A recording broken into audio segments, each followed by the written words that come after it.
Hey guys, it's COREROSS, and today we're doing some weapon testing in Rainbow Six Siege on the newly improved Reaper Mark II. And first of all, I was hoping to have my Mythbusters out this weekend for the new Ordinary, but there's currently a bug in the test server that every time you throw out a second laser, the game fully crashes, making the new Operator completely unplayable right now. And that bug arrived on the Thursday test server patch and it has not been fixed yet. So maybe by Monday evening there'll be a new patch and I can get back to work. But anyway, back to the Reaper. And we'll start with the patch notes, which mentioned that, of course, they're improving the Reaper Mark II, and they're also going to give it to a bunch of other operators. However, they only mention improvements to PC recoil, so of course with today's test we're going to check out the console recoil as well. And then I'll also note that I think this is the fastest weapon buff ever in Rainbow Six Siege, because of course this gun was introduced this year with the new operator Aurora in Year 10 Season 1. So I don't think we've ever seen a weapon get buffed this quickly before. So we'll get our baseline results with the current version of the game right now, with a compensator equipped to the Reaper. And this is mouse and keyboard recoil right now. You can see heavily pulling to the right. We'll switch over now and use a controller.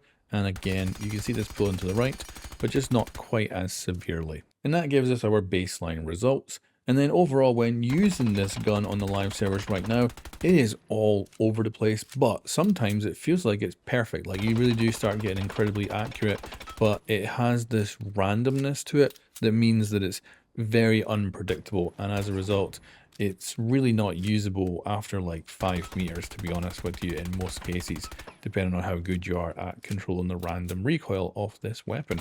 And even using this weapon with small bursts is not satisfying at all, mainly because you end up losing your sight picture because the gun pulls back so much. And of course you can try and reduce this by changing attachment type on the weapon, but overall it's just not a nice weapon to use. And then switching over to the test server, we'll now do the same test, mouse and keyboard first.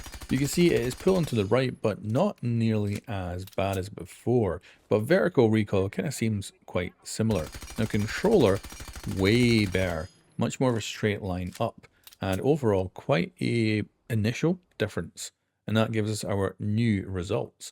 Now testing this on the dummy, I would say it's still got that kind of annoying randomness that is quite a pain, because it feels like it's really trying to trick you sometimes.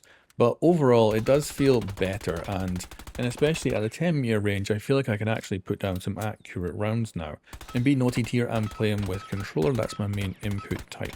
And overall, I do think it's better. And these results do confirm that this buff is coming to both PC and console. And I'll note that now when you fire short bursts, you're able to actually keep your target in your sight picture instead of them being covered by the gun, resulting in one of the biggest issues with this gun being fixed, which is nice. And then if we look at our results side by side, we can see there's a big difference in horizontal recoil on both platforms, with I think PC actually getting the bigger buff here, because they have gone from a very big pull to the right to just a little pull to the right. And then console started with a kind of medium pull to the right. And then on the new, I would say that the pull to the right now for console and PC are actually extraordinarily similar. So when it comes to the horizontal recoil, I think the PC platform got the bigger buff here. And then the other buff to the recoil is the first shot recoil. As you can see on the old, for both platforms, it was a big initial shot, which meant really you wanted to aim at the chest so that your second shot might actually hit the head. With the following shots being a lot closer together, however, on the PC you can see that they were not particularly well spaced out, so you could actually aim at the head, and with every bit of recoil you could fire a round above, then a round below, and it would really be inconsistent. Whereas console actually had a much more predictable vertical recoil, so you could predict roughly which height they were going to go to, but of course the horizontal recoil would mess you up anyway. And then on the new, the first shot recoil is only marginally better. With the vertical recoil after that on console and PC, I would say essentially the same. And that brings us to the conclusion, which is the pull to the right of this weapon has been dramatically reduced. That's the main buff here. We've had a slight decrease in the first shot recoil, and the rest is essentially the same, overall making the weapon more predictable, easier to fire, better in burst fire, but it's still not a particularly great weapon, but it's certainly a better weapon than it was.